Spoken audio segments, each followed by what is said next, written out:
Alrighty, JP the third here, back with more winning hearts. Let's deal with this asshole. When I got to Ronnie's office, somehow I became more nervous than I already was. It was like when someone is about to head into church for the first time, unsure if they'll burst into flames upon entering. Ronnie's intimidating as hell, but that's multiplied by the fact he has muscles on top of muscles at the age of 64. Gee, I wonder who this could be. All of it concealed under his cashmere suits. Why does Ronnie need me? Is he planning on firing me? Or does he want to pitch his idea for next week's show? Ask me to write it down and tell me to flesh it out in time for next week's creative meeting? Or does he want to tell me how great he is while I nod and smile like one of his yes men? Listen, Theo, the writing isn't the issue. I think it's Slip and Zorro. They're not giving it their all. Screw you, old man. Oh, Theo's in there. Oh, shite, Theo's in there. Judging from how loud Ronnie is being, I can tell that their meeting hasn't been a pleasant one so far. Then again, when is any meeting with Ronnie pleasant? That's BS and you know it. I work with them every day and I see how hard these wrestlers work. They put in 110% every goddamn day. Well, clearly it's not enough. You're asking for the impossible, Ronnie. It's not the wrestler's fault they can't get over a shit script and storyline. Slip's gimmick is being a banana. Zorro doesn't cut promos. No one knows what his character is besides being a good guy luchador who wears a mask. It's not the 80s anymore where we can get away with one-dimensional characters. People want to see wrestlers who are real. The banana gimmick is funny. The kids absolutely love it. No, they don't! Talk to them, Theo. Even if they did, we have to appeal to a wider audience. Do you even look at the ratings? I don't need to. Ratings mean nothing. For God's sake, Ronnie. You know what? Fine. I'm going to do my job, encouraging our talent to do their best, while you continue to drive them and the ratings further into the ground. And I won't take the heat for it when this place goes belly side up. I refuse to. I've had a few conversations like that with more than one boss. I know how you feel, Theo. Theo throws open the door, nearly hitting me. He slams the door behind him with all his might. That's when his eyes land on me. I swear he has more wrinkles than he did when I saw him earlier tonight. That's Ronnie's soul-sucking energy working its dubious magic on people. Maybe that's how Ronnie looks so young and built despite being in his 60s. Or the steroids. Let's just be honest. Ogu Pigu. Hey, Theo. You heard all that, didn't you? Yeah. Theo let out a heavy sigh. For the love of all that's holy, please say something to him, Ogu Pigu. Theo stomps away, his loud footsteps echoing through the hallway. I knock gently on the door, hoping it wouldn't fall off its hinges. Come in. I open the door at Ronnie's command. No matter his mood, the sheer aura of this man makes my skin crawl every time I simply hear or see him. I wonder who this is supposed to be. Oh, we've already crossed that line. Why isn't it if it isn't my favorite writer Ogu Pigu? How's it going? Hey, boss. Did you hear all that? I nod. Sorry about that. Theo and I were just talking about the reception towards the Slip and Zorro feud. He thinks the issue is the writing, but I think what you're putting out is great. Technically, I'm not the one writing it. You are. You shout out your ideas at me, and I simply write them down and flesh them out exactly how you want them. I only do that because you reject any idea that isn't yours. I simply just follow your orders, not only to save myself a headache, but also to keep my job. Maybe Theo's right. I should say something. The storyline is complete crap and it's hurting everyone involved. If Ronnie just let me do my job, I can make something out of this storyline. Hell, if he lets all the writers just do what they were hired to do, maybe this promotion could be something. Then again, maybe I shouldn't. Ronnie's already pissed after that conversation with Theo. I'll just be adding fuel to the fire. Don't you agree, Ogu Pigu? Actually. By the way, did you get to work on the promo for next week? Well, there goes that. Not yet, but it'll be done in time for the next creative meeting. And you have the notes I gave you? Mm-hmm. Excellent. I'm very much looking forward to seeing how many banana puns you can fit in there.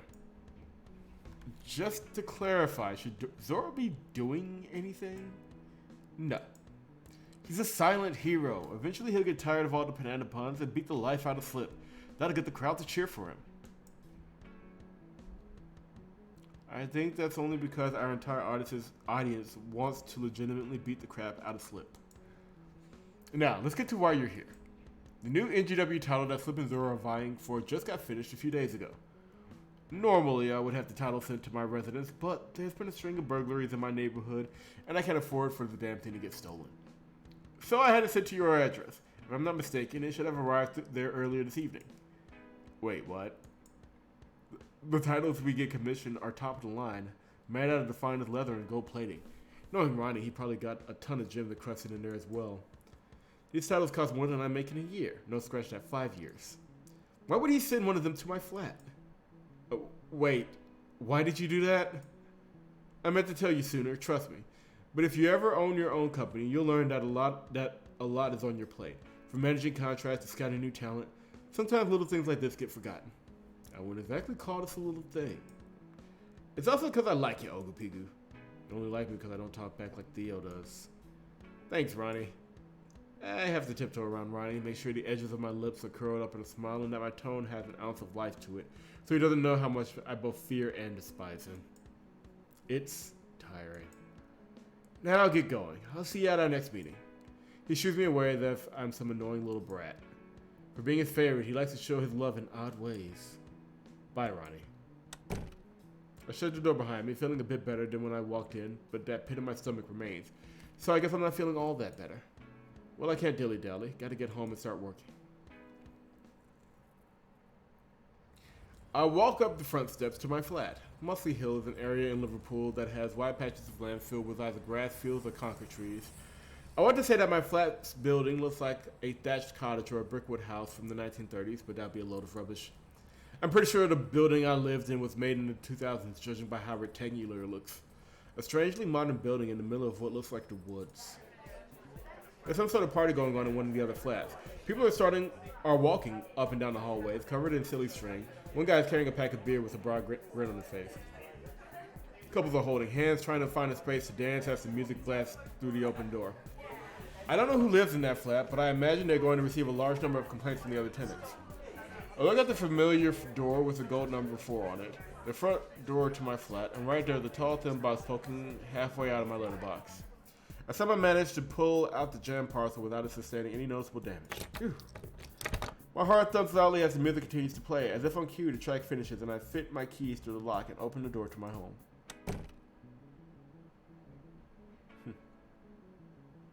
I place the parcel carefully on the coffee table while I sit across from it. For a few fleeting moments, I simply stare at what's in front of me. The big title that 2 of my guys are fighting for is sitting right in front of me. I take a heavy breath and exhale. Okay, let's open this thing and see what this belt looks like. I grab a knife and carefully start cutting the massive amount of tape wrapped around the box, which I honestly think is a bit overkill. If I didn't have any scissors, I would have been at this all night. When I finally get through it all, the next thing I see is an obscene amount of bubble wrap that's encased in a bag. There's so much bubble wrap that it looks like it would make anyone wonder if I was given the world's most prized vase.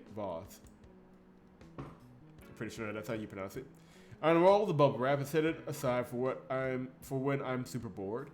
I admire the smooth velvet bag the title is wrapped in before finally undoing the golden string at the top. I grab the belt and take it out slowly. Holy crap, this is ugly. A minger. This thing looked like it came from Poundland. What was Ronnie thinking? Minger is a British slang for something that is ugly, smelly, or unpleasant. In the case of the title, it's ugly. Probably not the choice of words I would use for it given what's about to happen, but hey, you made that choice. Gotta stick with it now, bud. I mean, you totally could reload your save because I bet you saved before making that choice. But are you really going to do that? Yes. Just to keep this joke going. A sexy looking title.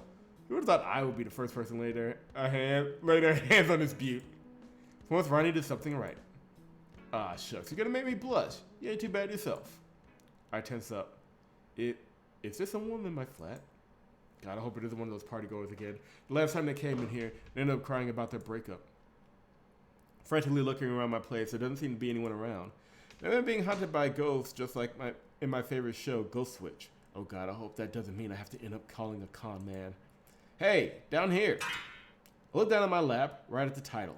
The leather ends of the title move up and down, as if waving to me. The title is talking to me. Is this really happening, or have I finally gone mad? I'm getting lightheaded. You're looking a bit pale there. Are you okay? Do you need to go to the Aussie? No, this word isn't referring to Ozzy Osbourne. It's actually Liverpool slang for a hospital. The more you know. And we're done. That question is the last thing I hear before darkness consumes me. With our main character of the story unconscious, let's take a story break from our story, shall we? You know, normally on this podcast, I cover news, pay-per-views, you know, the works. Sensitive subjects, Universal Wrestling Enterprises mass talent release. Hold on, let me edit that a little bit. Sensitive subjects like Universal Wrestling Enterprises mass talent release, or something more lighthearted, like Shibuya Pro Wrestling's Into the Fray pay-per-view, where they managed to perfectly balance the comedy with intense, hard-hitting matches. And that, like, I'm going to go ahead and say, like, this demo has just been full of references. Like, they're in-jokes to wrestling, but they're also references to things that, frankly, Christy likes and Katie likes that if you don't follow either of them, you won't get. Like, Shibuya Pro Wrestling is a reference to 428. I know them both well enough to know that. Universal Wrestling Enterprises is a reference, though. But I thought a change of pace was needed. You hear pages of notebooks being flipped through, until the host finally gets to the right page and she clears her throat. As you know, I work at NGW as a commentator, so I may or may not be jeopardizing my career by telling the story. Then again, that would require Ronnie and his yes-men to figure out how to use the internet, and we all know that isn't going to happen. However, this story was just too good to pass up. Speaking of being too good to pass up, our sponsor today is Sam's Sweet Shop, over since the 60s. Although Jenna's going to tell you about this fantastic little sweet shop, there's just only a small tidbit of information about the shop. We highly recommend you check out the game Sam's Sweet Shop. If the game Sam's Sweet Shop appears in, if you want to know everything about them. They serve the meanest chocolate chip cookies that even your grandma would be jealous of. Katie, expanded universe, let's go. Or cinematic universe. Yeah, Katie, cinematic universe, let's go. Sponsorship. Every podcast has to have them, I suppose. We do live in a capitalist society, after all. But that's not all. Your head tilts, curious about what else there could be to sell. They sell chocolate eclairs, mouth-watering cupcakes that come in over 10 flavors, and strawberry layered sponge cake that's so fluffy, it's like you're eating a cloud. If you visit their new site, samsweets.com, use the code JennaRumble, you can save 20% on your next purchase of sugary baked goods. Opening a new tab, you quickly go to the website and scour its contents. Yes, I did actually click that. Just as the host ends the sponsorship, you successfully checked out because not even you can resist sweets. Your poor wallet. Anyway, let's talk about the story so far. Poor Ogupigu. She's the best person I've ever met, but just like every good person in the world, she's in a pickle right now. Why do bad things always happen to good people? Because life sucks, you reply in your head. As you can tell, NGW isn't in the best spot right now. Ratings are down in the toilet. The promotion is constantly getting flamed online, and the dirt sheets are continuing to put out pieces about us.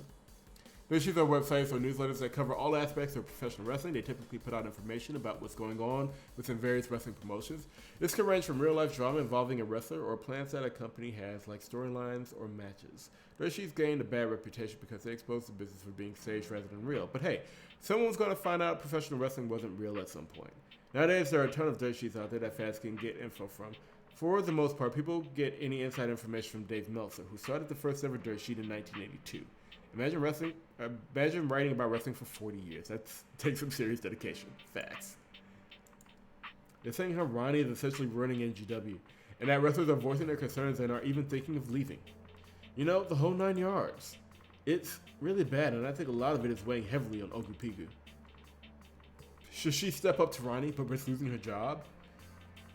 Or should she just keep doing as she's told? but as a result, the product and even the wrestler suffer more.